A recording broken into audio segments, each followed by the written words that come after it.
Welcome to busygram.net, ang YouTube channel na nagbibigay kaalaman at latest na balita saan man sa mundo. Sa episode natin ngayon ay ibabahagi namin sa inyo ang listahan ng mga swerteng pagkain na dapat mayroon ka pagsapit ng bagong taon.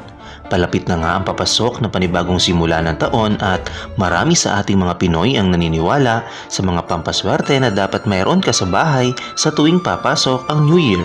Dahil dito ay kinalap namin para sa inyo ang mga pagkain na dapat mong ihanda sa New Year para swertehan ka sa buong taon. Aalamin natin yan, pero bago ang lahat, kung bago ka pa lamang sa busygram.net YouTube channel ay i-like at i-share ang video natin ngayon, mag-subscribe sa busygram.net at huwag kalimutang pindutin ang notification bell para ma-notify ka sa mga susunod nating mga videos. Sa tuwing darating ang New Year ay kilala din ng mga Pinoy na naniniwala sa mga pampaswerte, kaya naman isinasama sa pagpasok ng bagong taon ang mga swerteng bagay. Isa sa mga kinukonsider ng mga Pinoy ang pagkain na inihahanda sa pagpasok ng bagong taon. Ang ilang mga pagkain tuwing Chinese New Year ay kinakain para sa kanilang simbolikong kahulugan.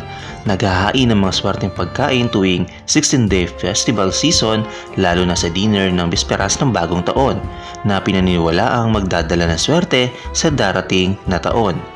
Ang matagumpay na simbolismo ng tradisyonal na mga Chinese food sa New Year ay batay sa kanilang pagbigkas o kaya naman na itsura. Hindi lamang ang mga pagkain mismo ang mahalaga, kundi pati na rin ang paghahanda at mga paraan ng paghahatid at pagkain ay malaki ang kahulugan. Ang pinakakaraniwang mga pagkaing Chino sa bagong taon ay may kasamang dumplings, isda, spring roll at nianggaw. Pinagsama namin ang 7 mahalagang pagkain na dapat mong ihanda sa New Year's Eve at malaman mo ang simbolismo sa likod ng mga pagkain ito. Una, fish o isda na nangangahulugan na increase in prosperity. Sa Chinese, ang isda ay parang surplus o sobra. Ang isda ay isang tradisyonal na pagkain sa Chinese New Year. Ang mga Chinese ay laging nagnanais na magkaroon ng sobra sa pagtatapos ng taon, dahil sa palagay nila kung nakapag-save sila ng isang bagay sa pagtatapos ng taon, pagkatapos ay makakagawa sila ng higit pa sa susunod na taon.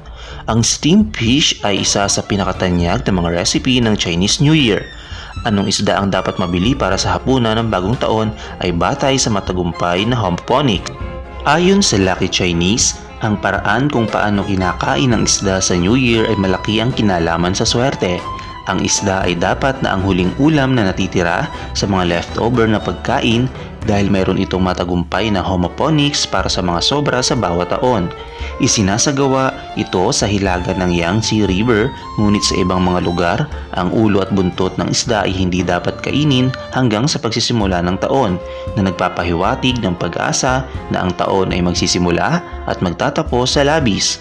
Maaaring lutuin ang isda sa iba't ibang paraan tulad ng boiling, steaming, and braising.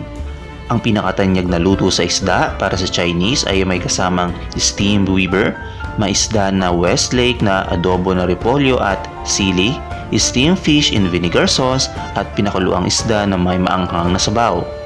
Pangalawa, ang Chinese dumplings na nangangahulugang wealth o kayamanan. Sa isang kasaysayan ng higit sa 1,800 years, ang dumpling ay isang klasikong maswerteng pagkain para sa bagong taon at isang tradisyonal na ulam na kinakain sa bisperas ng Chinese New Year. Ang mga Chinese dumplings ay maaaring gawin upang magmukhang mga Chinese silver ingots. Sinabi sa alamat na mas maraming dumpling ang iyong kinakain sa pagdiriwang ng bagong taon, mas maraming pera ang maaari mong makamit sa New Year o buong taon. Pangatlo, ang spring rolls ay nangangahulugan din ng wealth o kayamanan. Ang mga spring roll ay nakuha ang pangalan nito dahil ayon sa kaugalian at tradisyon, ito ay kinakain sa panahon ng Spring Festival. Ito ay isang ulam sa Chinese New Year, lalo na sikat sa East China, kabilang ang Jiangxi, Jiangsu, Shanghai, Fujian, Guangzhou, Shenzhen, Hong Kong at iba pa. Ang mga spring roll ay isang Cantonese dim sum na pagkain na may hugis, cylindrical na rolyo na puno ng gulay, karne o isang bagay na matamis. Ang mga pagpuno ay nakabalot sa manipis na mga balot pagkatapos ay pinirito. Kapag ang spring roll ay binibigyan ng kanilang ginintuang dilaw na kulay ng kakulay na pera. Dahil ang mga fried spring rolls ay tulad ng gold bars, base nga sa kasabihan, a ton of gold, a wish for prosperity. Pang-apat, ang glutinous rice cake ay nangangahulugan na a higher income or position. Ang glutinous rice cake ay isang maswerteng pagkain na kinakain sa bisperas ng bagong taon. Sa Chinese, ang malagkit na cake na bigas o rice cake ay nangangahulugang pagkuha ng mas mataas na taon-taon. Sa pag-iisip ng mga Chinese, nangangahulugan ito na mas mataas ka o mas maunlad ang iyong negosyo ay ang isang pangkahalatang pagpapaputi sa buhay. Ang pangunahing sangkap na nianggaw ay malagkit na bigas, asukal, mga kastanyas, Chinese dates at mga dahon ng lotus. Ayon sa kasabihan, sa pagkain ng rice cake, getting higher year after year by year can imply children's height, rise in business success, better grades and studies, promotions at work, and others. Panglima, ang sweet rice balls ay nangangahulugan ng family togetherness o yung pagsasama-sama ng pamilya. Ang sweet rice balls ang pangunahing pagkain para sa Lantern Festival sa China. Gayunpaman, sa timog ng China, kinakain sila ng mga tao sa buong Spring Festival. Ang bigkas at bilog na hugis na tangyuan ay nauugnay sa muling pagsasama-sama at pagiging together ng pamilya. Iyon ang dahilan kung bakit pinaboran sila ng mga Chino sa pagdiriwang ng bagong taon. Ang-anim, ang longevity noodles ay nangangahulugan ng happiness and longevity.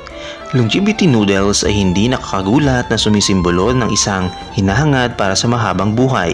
Ang kanilang haba at hindi natitinging paghahanda ay simbolo rin ng buhay ng kumakain. Para sa mga Pinoy, karaniwan ng kahit anong uri ng pansit gaya ng pansit bihon, spaghetti o kung anumang mahabang noodles. Ito ay isang maswerteng pagkain na kinakain sa Chinese New Year sa Hilagang China din.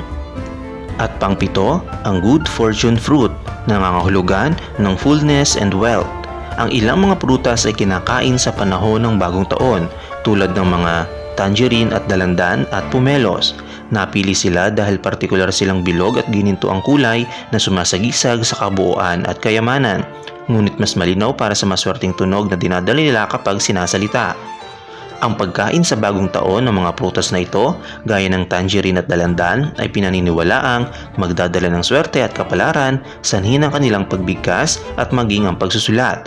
Ang inchik para sa kahel ay cheng na katulad na tunog ng Chino para sa tagumpay. Ang isa sa mga paraan ng pagsulat ng tangerine ay naglalaman ng karakter na Chino para sa swerte. Ang pagkain ng mga pumelos naman ay naisip na magdala ng tuloy-tuloy na kasaganaan. Sa dami mong kinakain, mas maraming kayamanan ang dadali nito, tulad ng tradisyonal na kasabihan. Ang incheck para sa pumelo ay parang magkaroon maliban sa tono at eksaktong katulad ng muli. Malapit na ang New Year, may naisip ka na bang handa para sa pagpasok ng bagong taon?